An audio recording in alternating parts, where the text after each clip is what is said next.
നരിപ്പറമ്പ് ഗുലാബ് നഗറിൽ സ്കൂട്ടർ യാത്രക്കാരൻ മരണപ്പെട്ടതിനിടയാക്കിയത് റോഡിലെ കുഴികളും അശാസ്ത്രീയ നിർമ്മാണവും. എന്റെ ഇഷ്ടങ്ങൾ എന്റെ ഫാമിലിക്ക് അറിയാം. Family wedding centre. സ്കൂട്ടറിൽ സഞ്ചരിക്കവേ റോഡിലേക്ക് തെറിച്ചു വീണ യാത്രക്കാരൻ ടാങ്കർ ലോറി കയറി മരിക്കാനിടയാക്കിയത് റോഡിലെ കുഴികൾ മൂലമാണ്.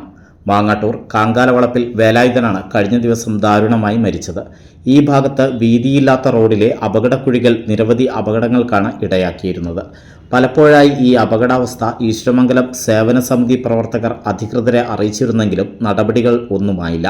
ഇതാണ് ഒടുവിൽ വേലായുധന്റെ ജീവൻ പൊലിയാൻ ഇടയാക്കിയത്. അപകട സ്ഥലത്തെ കുഴികൾ വാർഡ് കൗൺസിലർമാരുടെ നേതൃത്വത്തിൽ ക്വാറി വേസ്റ്റ് ഉപയോഗിച്ച് നികത്തി.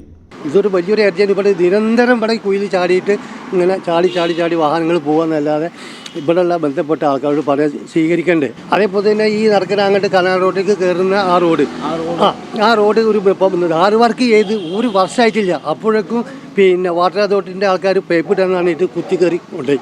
എന്നാൽ വാർഡ് മെമ്പർമാർ അതിന് പുഷ് ചെയ്തിട്ട് അതിൻ്റെതായ നടപടി എടുക്കണ്ടേ, അതും ചെയ്തില്ല. ഇപ്പോഴാണ് ഈ 2-3 കൊല്ലത്തിന് ശേഷമാണ് ഇപ്പോൾ അവിടെ തുരുമ്പ് മണ്ണിടും. ഓട്ടോറിക്ഷയൊക്കെ റോഡ് ചെയ്ത് പോകുന്ന സമയത്ത് അങ്ങോട്ടും ഇങ്ങോട്ടും ശരിയാന്നല്ലാതെ എന്തോ ഭാഗ്യം കൊണ്ട് രക്ഷപ്പെട്ടു പോവുക.